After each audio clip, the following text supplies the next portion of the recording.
La douleur dans ma tête fut intense lors de mon réveil. Quand je repris mes esprits, j'étais allongé sur le bas-côté de la route. Est-ce que j'ai eu un accident? Je ne sais pas. Je regarda mon corps, mais je ne vis pas de blessure apparente. Et je ne ressentis aucune douleur, hormis celle de mon crâne. Mais le plus troublant, c'est que je ne vis aucun véhicule accidenté dans les environs. La nuit était éclairée par la pleine lune, ce qui me permettait de voir un peu plus de 10 mètres autour de moi. Je ne sais pas pourquoi je me suis réveillé sur le bord de cette route.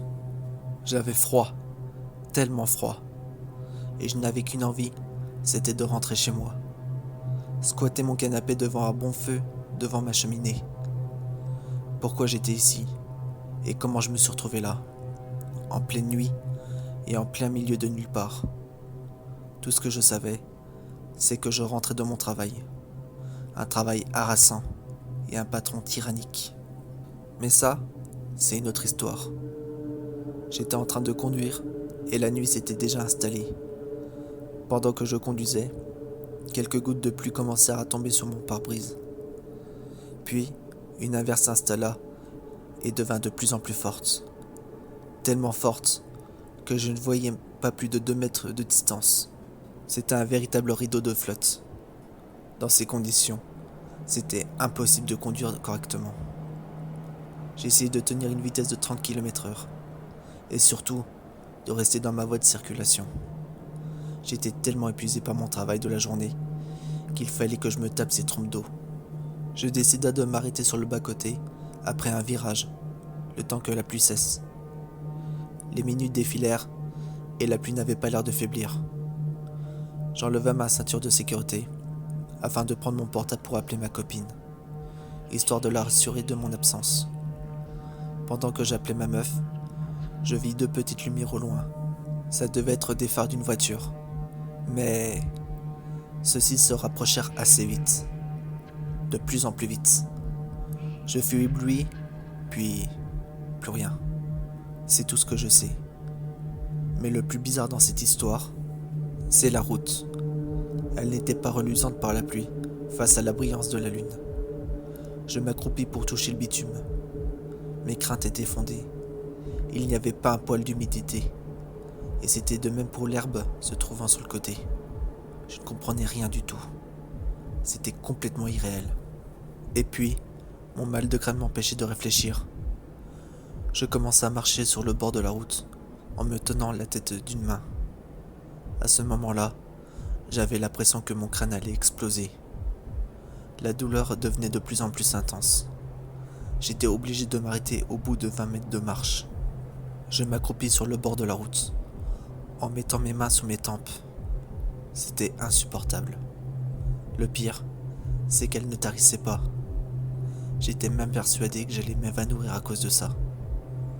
Mais, au bout de quelques secondes, j'entendis les bruits d'un moteur, au loin, qui s'intensifia de plus en plus. Puis, une lumière presque aveuglante venait s'accompagner. Des pneus crissaient sur le bitume. Ça devait être celle d'une voiture. Enfin, le bruit d'une portière se fit entendre. « Monsieur, tout va bien ?» demanda une voix masculine. « À ton avis, abruti ?» pensai-je tout en restant agenouillé et souffrant le martyre. « Vous avez eu un accident? Vous voulez que je vous emmène à l'hôpital ?» reprit-il. Je ne répondis pas. Et puis, j'avais mal pour répondre. D'un seul coup, je sentis une force dans l'épaule qui m'entraîna vers le haut. « Je peux pas vous laisser comme ça. Je vous emmène aux urgences pour que vous voyiez un médecin. » L'homme me mit dans sa voiture, puis celle-ci redémarra. J'étais affalé sur le siège passager, mais bizarrement, plus on avançait, plus mon mal de crâne se dissipa. « On dirait que ça va mieux ?» dit le conducteur. Je ne répondis pas. Et puis de toute façon, je n'avais pas envie de parler, surtout à un inconnu. Mon mal de crâne avait totalement disparu. Mon regard se balada un peu partout. Cependant, un détail troublant me surprit. C'était l'heure qui était affichée sur le cadran de l'autoradio. La date ne correspondait pas. On était le 24 mars 2011, mais le cadran affiché le 29 mai 2020. À cet instant, je sortis de mon mutisme. La date est erronée, dis-je à l'homme en train de conduire. L'homme paraissait surpris. La date? De où? De votre autoradio, lui dis-je en pointant ce dernier du doigt. L'homme m'assura que c'était bel et bien la bonne date. C'était impossible. Et franchement, je m'en foutais. Je voulais juste rentrer chez moi.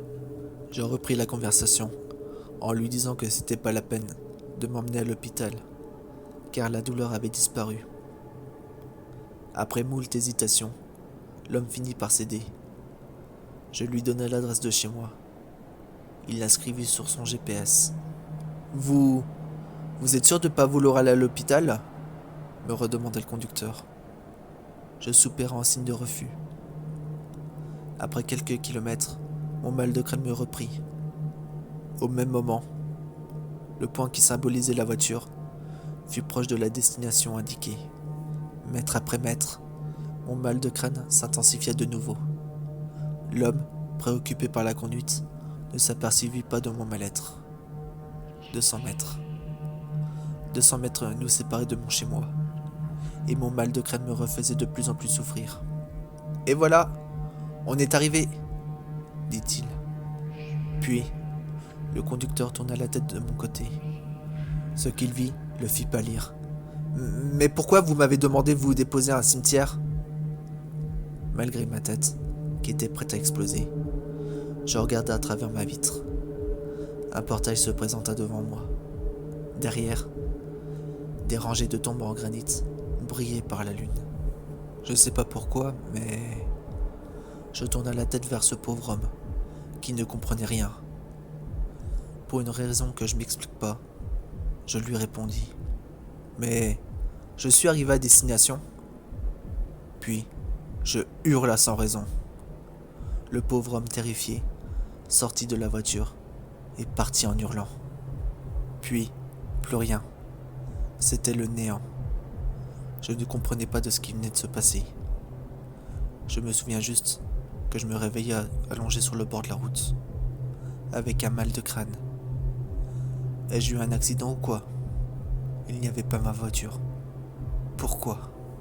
Mais ce que l'homme ne voyait pas à cause de l'ombre de la nuit, c'était qu'à la place de sa voiture, de l'autre côté du fossé, il y avait une petite croix en bois, avec un petit bouquet de fleurs, juste au pied de celle-ci.